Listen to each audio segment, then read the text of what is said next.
Hello നമസ്കാരം, നവോബയാണ്. എന്ത് കഥയെന്ന് വെച്ചെങ്കിൽ നമ്മുടെ ഓപ്പറേഷൻ തൂഫാൻ അടിപൊളിയായിട്ട് മുന്നോട്ട് പോയിക്കൊണ്ടിരിക്കുകയാണ്. സ്റ്റാർട്ടിങ് മുതൽ ഞാൻ വീഡിയോ ചെയ്തിട്ടുണ്ട്.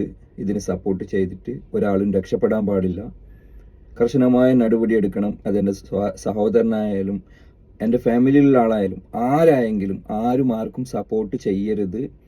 തെറ്റ് ഇങ്ങനെ ആവർത്തിച്ചും കൊണ്ടേയിരിക്കുന്നത് നമ്മുടെ ഭാവി തലമുറക്ക് അത് പ്രശ്നമാണ്. നമ്മളെ മക്കൾക്കും എല്ലാവർക്കും അത് പ്രശ്നമാണെന്നുള്ള രീതിയിൽ ഞാൻ സംസാരിച്ചിട്ടുണ്ട്. ഇപ്പം എനിക്ക് കുറച്ച് 2-3 ദിവസമായിട്ട് ഒരു ചെറിയൊരു ഇൻഫർമേഷൻ കിട്ടി. ചെറിയ ക്വാണ്ടിറ്റിയിൽ പിടിക്കപ്പെടുന്ന ആൾക്കാരെ പൈസ ഒക്കെ കൊടുത്തിട്ട് ഉള്ളേക്കുള്ള ഒരു സെറ്റിംഗ് ഒക്കെ നടക്കുന്നുണ്ട്. അത് എല്ലാ സ്റ്റേഷനിലും അല്ല, എല്ലാ എക്സൈസിലും അല്ല. ജസ്റ്റ് ഞാനൊരു ഓർമ്മപ്പെടുത്തൽ മാത്രം. ഇതിൽ പ്രവർത്തിക്കുന്ന, ഇതിൽ മേൽനോട്ട് നയിക്കുന്ന ഉദ്യോഗസ്ഥർക്കും മന്ത്രിമാർക്കായാലും ആർക്കായെങ്കിലും, സ്പെഷ്യലി രമേശ് ചെന്നിത്തല സാറിനോടാണ് പറയാനുള്ളത്. ഇത് നോട്ടഡിൽ നിങ്ങൾ വെക്കണം. ചെറിയ ക്വാണ്ടിറ്റിയിൽ പിടിക്കുന്ന ആൾക്കാരെ ഇവർ പൈസ കൊടുത്തിട്ട് ഒതുക്കുന്നുണ്ട്. അതുണ്ടാവാൻ പാടില്ല.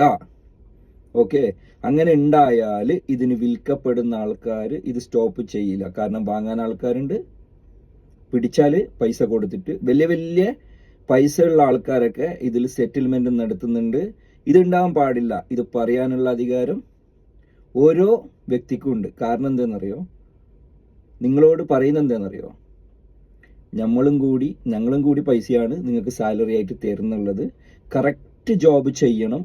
നിങ്ങൾക്ക് പൈസ ഉണ്ടാക്കാനുള്ള ഒരു ഇതല്ല ഈ ഒരു പരിപാടി.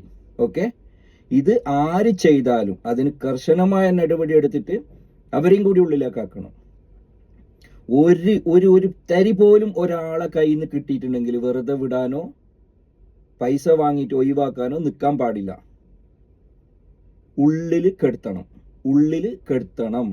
അതാണായാലും പെണ്ണായാലും. അപ്പോഴേ ഇത് മൊത്തത്തിൽ തുടച്ചു മാറ്റാൻ പറ്റുള്ളൂ നമുക്ക്. മനസ്സിലാകുന്നുണ്ടാ? നല്ല ഉഷാറിൽ പോകുന്നുണ്ടായിരുന്നു. ഇപ്പം വലുതായിട്ടൊന്നും കാണുന്നില്ല.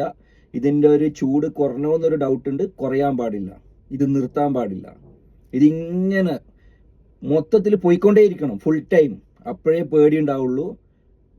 ഓക്കെ, അപ്പം എനിക്ക് പറയാനുള്ളത് എന്താ വെച്ചാൽ, ഒരു തരി പോലും ഒരാളെ അടുത്തുനിന്ന് കിട്ടിയിട്ടുണ്ടെങ്കിൽ പൈസ വാങ്ങിയിട്ടോ അല്ലാതെയോ അധികാരം വെച്ചിട്ടോ സപ്പോർട്ട് വെച്ചിട്ടോ ഒരാളെയും മുഖം നോക്കാതെ നടപടി എടുത്തിട്ട് പോണം. ഓക്കെ, ഇല്ലാന്നുണ്ടെങ്കിൽ പ്രശ്നമാവും, കടകാര്യമായ പ്രശ്നം.